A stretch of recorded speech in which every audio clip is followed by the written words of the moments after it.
No musical form is more strongly rooted in American culture than jazz. And these days, the jazz scene is booming in New Haven. News 8's Keith Kuntz talked to one of the Elm City's most distinguished jazz musicians and teachers to find out what this is all about. Here's this week's edition of Keith's Corner. There is no better authority on jazz than Jesse Hameen II.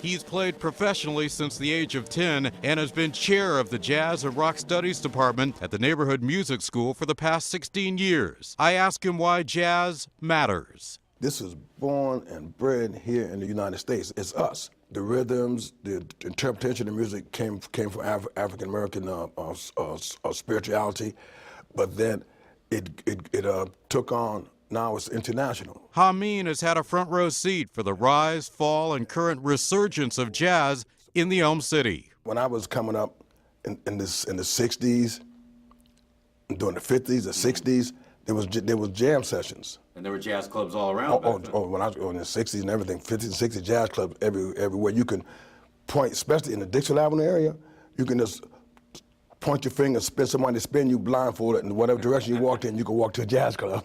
Then came the disco music craze of the 1970s, which led to the closing of many jazz clubs and a slowdown in record sales for even the most prominent artists. Even Freddie Hubbard got dropped from the label he was on, and Freddie Hubbard being one of the giants of jazz. But times have changed, with communities such as New Haven leading the way. The New Haven Jazz Festival, which brought top artists to the green on 3 Saturdays this summer, is increasing in popularity. There are now more than half a dozen jazz clubs in the city. Several New Haven public schools teach jazz, and the jazz program at the Neighborhood Music School is humming, with dozens of young people taking lessons. Music is spiritual, and then they learn community life in music. If you're in a band, you have to learn patience, you have to learn support, you have to learn to listen. All over the country, I find that 99.9 or maybe more than that % of the young people that are involved in music, especially jazz, they don't get in trouble. What's next? Hameen says thanks to support from the HARP administration,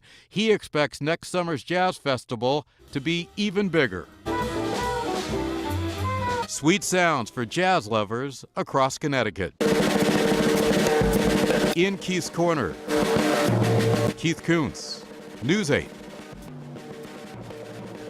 You know, jazz is one of those things, if you just expose yourself to it, you like it more and more. Many of the big-name artists who play at the Jazz Festival every year also hold master classes where they teach up-and-coming young jazz musicians in the city.